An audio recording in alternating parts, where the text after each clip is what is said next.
Thank you, Tim, and I'm really sorry Fred can't be here. You know, Fred's 80 years old and has been at this for a very long time, including that he was a founding member of OCM, the Organization for Competitive Markets, 16 years ago. One of the things that I want to mention to help connect as well with what you did, Tim, why do you care? Why would people care about the beef checkoff? Is the industrial model of food production has failed. The corporate control of our food system is in total failure mode right now. It's collapsing. Winona talked about all the mergers and they're scrambling to survive as the public figures it out. The public is figuring it out.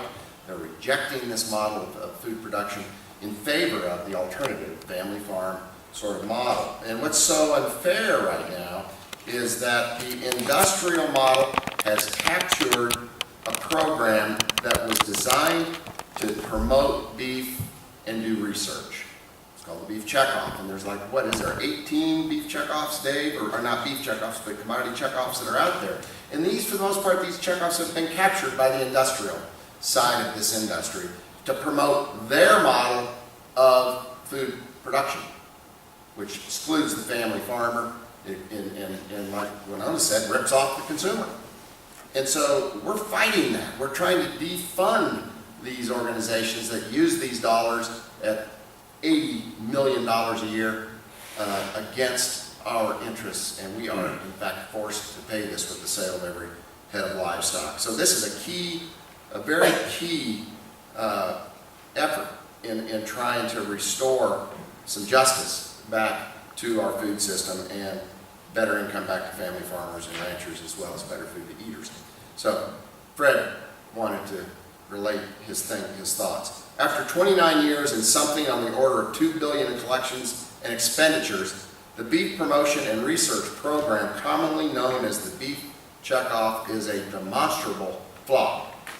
Initiated to address the rapid encroachment on beef market share by poultry, it has utterly failed in its objective. Since its becoming a mandated collection by the 1985 Farm Bill, per capita beef consumption has gone from 78 pounds per capita to a current 53 pounds, while consumption of chicken has grown from 53 pounds to 85 pounds during the same period. Chicken doesn't have a checkoff. In addition, more than 40% of our producers have gone out of business, and we are currently experiencing the smallest beef cattle herd in 60 years. This year is the smallest calf crop since 1941. These facts exposed the Cornell study by Harry Kaiser claiming an $11.20 to 1 return in producer benefits as a clumsy attempt to put a credible face on a discredited program using checkoff funds. Cattlemen have been duped into funding a promotion program which has been hijacked and made into a revenue stream for the National Cattlemen's Beef Association, who does not represent cattle producers, but in fact and instead represents the industrial producers, big meat packers and big food. These checkoff funds have been their lifeblood, comprising more than 82% of their total revenue, and have empowered them in their effort to oppose reforms that were of real benefit to cattlemen funding the program. As an example, NCBA was the primary reason for the failure of the proposed Grain Inspection, Packers and Stockyards Administration rules, which would have restored, to a large extent, competition back to the marketplace for cattle producers. They are now embarked on continuing litigation effort to block implementation of country of origin labeling so that you can know where your meat comes from. There are many problems with the checkoff program, but these will require a protracted and contentious congressional fix, if indeed they are even fixable. But we need to stop funding those who are trying to end independent family beef production now, and Secretary Vilsack has the authority to do just that. Conflict of interest is expressly prohibited by the beef checkoff program.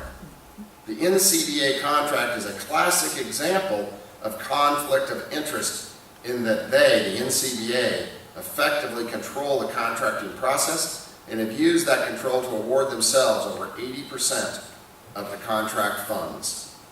Secretary Vilsack needs to require that the Agricultural Marketing Service adhere to provisions of the Beef Promotion and Research Act, the order, and their own implementing guideline, and nullify the NCBA's contract. Secretary Vilsack has stated that if the Beef Checkoff Enhancement Working Group does not give him a recommendation for remedial action, and this is a group of several organizations within our industry, he will act with his own initiative. The group is now essentially falling apart, that advisory group. In a joint letter dated September 8th, 36 organizations have called on the Secretary to do the following: enforce the prohibition against conflicts of interest in contracting and all other decision-making operations of the Beef Checkoff Program. Such enforcement would include, for example, a prohibition against any member of the Beef Promotion Operating Committee voting to award checkoff funds to any private organization of which the member is personally affiliated. Enforce a prohibition against the Beef Checkoff Program contracting with organizations that engage in policy-oriented activities, including influencing governmental action, policy, and elections. Number 3, building on the recommendation in your letter of May 17, 2010, the Secretary of Agriculture's letter, require legally independent federation without affiliation to the National Cattlemen's Beef Association or any other private entity. Folks, we're being compelled to fund the demise of independent ranching. Help us in our big push to stop the chickenization of our industry. Let Secretary Vilsack know that he should end these blatant conflicts of interest and abuses. Thank you.